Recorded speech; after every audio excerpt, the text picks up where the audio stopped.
నమస్తే, నా పేరు Shivaji. Welcome to our channel. Deputy speaker గారు అయినటువంటి రఘురామకృష్ణంరాజు గారు అక్రమ అరెస్ట్ అంటే ఏంటి, సక్రమ అరెస్ట్ అంటే ఏమిటి, అదేవిధంగా జగన్మోహన్ రెడ్డి గారి ప్రభుత్వంలో ఏ విధంగా అరెస్ట్ చేసేవారు, కూటమి ప్రభుత్వంలో ఏ విధంగా అరెస్టులు జరుగుతుంది అనే దాని మీద కొంచెం వ్యంగ్యంగా కూడా చెప్పారు. అదేమిటంటే, బాబు జగన్మోహన్ రెడ్డి గారు అక్రమ అరెస్ట్ అంటే ఏంటంటే, నాకు నోటీసు ఇవ్వకుండా అరెస్టు చేసి చితగ్గొట్టారు చూడండి, దాన్ని అక్రమ అరెస్ట్ అంటారు. సక్రమ అరెస్ట్ అంటే మా మంచి ప్రభుత్వం చేస్తున్నటువంటి ఈ అరెస్ట్లు ఏదైతే ఉందో, ముందుగా నోటీస్ ఇస్తారు.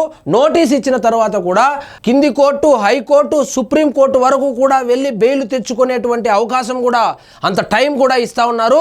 సో ఇది లీగల్గా అయితే మేము ప్రొసీడ్ అవుతున్నాము, దీన్ని సక్రమ అరెస్ట్ అంటారు. కానీ నువ్వు చేసింది అక్రమ అరెస్టు, ఇది సక్రమ అరెస్టు. కాబట్టి పరువు గురించి మాట్లాడుతూ ఉన్నావు. ఎవరైనా వ్యక్తి జైలుకి వెళ్ళి వస్తే పరువు పోయినట్లనేసి మీరు ప్రస్తావించారు, పెద్ద పెద్ద మాటలు మాట్లాడుతున్నారు. మరి ఒక వ్యక్తి పరువు తీయాలంటే నన్ను ఎందుకు అక్రమంగా అరెస్ట్ చేశారు, నేనేం తప్పు చేశాను, నేను ప్రభుత్వం చేస్తున్నటువంటి తప్పులు ఏవైతే ఉన్నాయో దాన్ని సరిదిద్దుకోండి అనే కదా చెప్పాను. నేను చెప్పినట్లు అప్పట్లో నేను ప్రస్తావించినటువంటి సమస్యలు ఏవైతే ఉన్నాయో పార్టీకి సంబంధించి వాటిని దిద్దుబాటు చేసుకొని ఉంటే ఇప్పుడు ప్రతిపక్ష హోదా అయినా వచ్చేది. నా మాట వినకుండా నన్ను ఒక శత్రువులాగా చూసి రాజద్రోహం కేసు, దేశద్రోహం కేసులు కూడా పెట్టించావు, కాళ్ళు వాసిపోయేలాగా కొట్టించావు కదా, నన్ను చంపాలని కూడా ప్రయత్నించావు కదా. ఇప్పుడు వచ్చి నువ్వు మద్యం కుంభకోణంలో ఇరుక్కున్నటువంటి వాళ్ళను చూసి బీద ఏడుపులు ఏడుస్తూ ఉంటే నిజంగా అమాయకత్వంగా కనపడతా ఉందని కూడా చెప్పుకొచ్చారు. పరువు ప్రతిష్టలపై జగన్ మాట్లాడడం సరికాదు. పరువు ప్రతిష్టల గురించి, పరువు ప్రతిష్టలు ఉన్నవాళ్ళు మాట్లాడితే బాగుంటుంది, కానీ అదేమీ లేని జగన్మోహన్ రెడ్డి గారు మాట్లాడుతూ ఉంటే హాస్యాస్పదంగా ఉంది అని కూడా చెప్పుకొచ్చారు.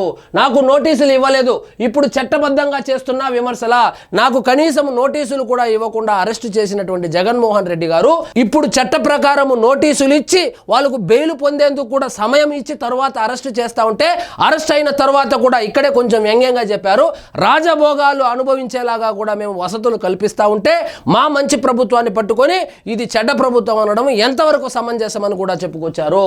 జైలులో పెట్టడం అంటే పరువు ప్రతిష్ట దెబ్బతీయడమేనని జగన్మోహన్ రెడ్డి అద్భుతమైన పదాలు వాడుతున్నారు. మరి గతంలో నా మీద రాజద్రోహం కేసు పెట్టి హఠాత్తుగా ఏ నోటీసు ఇవ్వకుండా ఎందుకు అరెస్టు చేయించారు అంటే నా పరువును, నా ప్రతిష్టను దిగజార్చడానికే కదా అని కూడా చెప్పుకొచ్చారు. పశ్చిమ గోదావరి జిల్లా పెద అమీరంలోని ఆయన కార్యాలయంలో బుధవారం విలేకరుల సమావేశంలో డిప్యూటీ స్పీకర్ మాట్లాడారు. గతంలో నన్ను అరెస్టు చేయించిన జగన్ ఇప్పుడు జరుగుతున్న అరెస్టులు చూసి తెగ బాధపడిపోతున్నారని, ప్రస్తుతం ఎవరు ఏ తప్పు చేసినా వారికి నోటీసులు ఇచ్చి సుప్రీం కోర్టు వరకు వెళ్లే వెసులుబాటు కల్పించి అరెస్టు చేసిన తర్వాత కూడా వారికి సకల రాజభోగాలు అనుభవించే అవకాశాన్ని కల్పిస్తున్నారు. కానీ గతంలో నాకు ఎటువంటి నోటీసులు ఇవ్వకుండా రాజద్రోహం కేసు నమోదు చేశారు, చంపేయమని చెప్పి చితక్కొట్టి కాళ్ళు వాచిపోయేలా చావగొట్టారు. నాకు మిలిటరీ ఆసుపత్రిలో చికిత్స చేస్తుంటే మళ్ళీ కొత్త కేసులతో అరెస్టు చేయాలని ఆ ఆసుపత్రి చుట్టూ పోలీసు మూకలను కాపలా పెట్టారు. ఇంత చేసి ఇప్పుడు వచ్చి బీద ఏడుపులు ఏడుస్తున్నాడు, అక్రమ అరెస్టులు అని చెప్పి. వాస్తవంగా మంచి ప్రభుత్వం ఇది. ఈ ప్రభుత్వంలో ఎవరిని అక్రమంగా అరెస్టు చేయడం లేదు. ఆధారాలు ఉంటేనే, సరైనటువంటి ఆధారాలు చేతికి దొరికిన తర్వాతే సిట్ అధికారులు వాళ్ళకు నోటీసులు ఇచ్చి అదేవిధంగా కొంత సమయం ఇచ్చి తరువాత చట్టబద్ధంగానే అరెస్టు చేస్తున్నారు అని కూడా చెప్పుకొచ్చారు. సీఎం చంద్రబాబు తప్పు చేస్తున్నారని మాట్లాడడం ఏమిటి? జగన్మోహన్ రెడ్డి చేసిన అన్యాయాలను ఎలుగెత్తి చాటినందుకే నేను పెట్టిన యాప్ పేరే రచ్చబండ. సో ఈయనేదో ఇప్పుడు వచ్చి యాప్ పెడతానంటున్నాడు. నేను ఓ కాలంలోనే ఒక యాప్ పెట్టాను, దాని పేరే రచ్చబండ. ఆ కార్యక్రమంలో నేను ఏం చెప్పాను, పార్టీకి డ్యామేజ్ ఏ విధంగా జరుగుతోంది, ఎవరెవరు డ్యామేజ్ చేస్తున్నారు అనేటువంటి విషయాలు నేను పార్టీ దృష్టికి తీసుకుని వెళ్తే నా మీద రాజద్రోహం కేసు పెట్టారు. నా మాట కనుక జగన్మోహన్ రెడ్డి గారు అప్పుడే విని ఉంటే ఈ దుస్థితి ఆయనకు వచ్చేది కాదు. కానీ ఈ కూటమి ప్రభుత్వంలో అన్ని సక్రమంగానే జరుగుతున్నాయి, చట్టబద్ధంగానే జరుగుతున్నాయి, సరైన ఆధారాలతోనే అరెస్టులు జరుగుతున్నాయి. అంతేకాని జగన్మోహన్ రెడ్డి గారి ప్రభుత్వంలో లాగా నోటీసులు కూడా ఇవ్వకుండా వాళ్లకు ఇష్టం వచ్చిన వాళ్ళను ఇష్టం వచ్చినట్టుగా అరెస్టు చేసి కనీసము ఇంట్లో వాళ్ళను కూడా లోపల పరామర్శకు అనుమతించకుండా చంపేయాలని ప్రయత్నాలు కూడా జరిగాయి జగన్మోహన్ రెడ్డి గారి ప్రభుత్వంలో. కానీ ఇప్పుడున్నటువంటి మంచి ప్రభుత్వము ఏ విధంగా రాజభోగాలు అనుభవిస్తా ఉందో వెళ్ళి పెద్దిరెడ్డి మిథున్ రెడ్డిని అడిగితే చెబుతాడని కూడా చెప్పుకొచ్చాడు.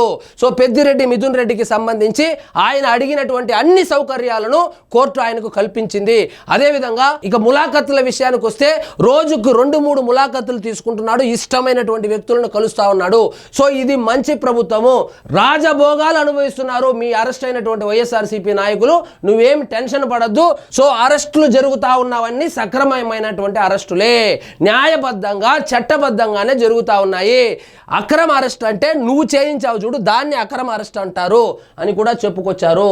సో జగన్మోహన్ రెడ్డి గారు పరువు గురించి, ప్రతిష్ట గురించి ఎంత తక్కువ మాట్లాడుకుంటే అంత మంచిదని కూడా సెలవిచ్చారు. సో ఇదండి ఈరోజు మన టాపిక్. మీకు ఈ వీడియో నచ్చినట్లయితే లైక్ చేయండి, షేర్ చేయండి, ఛానల్ మాత్రం సబ్స్క్రైబ్ చేసుకోవడం మర్చిపోవద్దు.